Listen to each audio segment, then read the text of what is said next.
यह कहानी एक छोटे से गांव की है जो घने जंगल के पास स्थित था। हर साल सर्दियों में वहाँ एक अजीब सा कोहरा छा जाता था।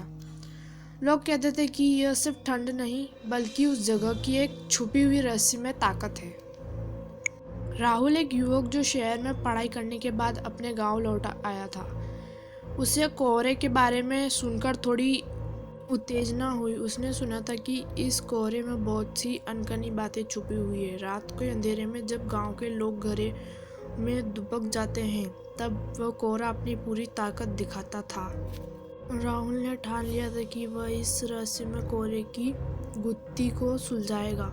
एक रात जब सर्दी अपने चरम पर थी, उसने अकेले ही जंगल की ओर रुख किया।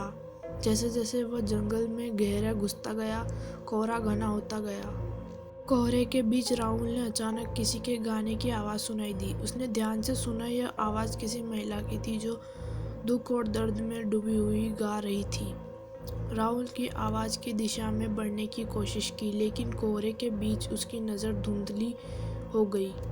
वह चलता गया और एक पुरानी हवेली के पास पहुंच गया। हवेली बिल्कुल वीरान और खंडर हो चुकी थी, लेकिन अंदर से वही आवाज़ आ रही थी। राहुल ने हवेली के अंदर कदम रखा और भीतर का दृश्य देखा। उसकी आंखें खुली के खुली रह गई।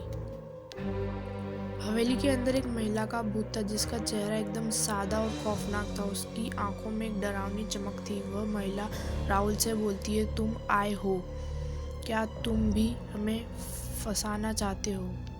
राहुल भयभीत होकर पीछे हटने लगा, लेकिन अचानक हवेली के दरवाजे बंद हो गए। महिला ने कहा, यह जगह अब तुम्हारी है। तुम्हारे जैसे ही लोग यहाँ खो जाते हैं।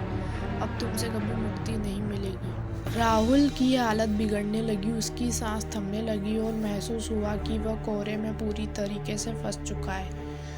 आवाज़ उसकी हवा में खो गई है। और गांव वालों ने अगले दिन जब कोहरे में ख़त्म होने के बाद जंगल में जाकर देखा तो राहुल का कुछ पता नहीं था। कहा जाता है कि अब हर साल सर्दियों में राहुल का भूत उसी कोहरे में घूम और नए लोगों को अपनी गिरफ्त में ले लेता है। और उस गांव के लोग कहते हैं कि कोहरों में अगर फंस गए तो कभी वापस नहीं आ पाओगे। स्टोरी अच्छी लगी हो तो प्लीज़ लाइक करना एंड चैनल को सब्सक्राइब करना। Thanks for watching.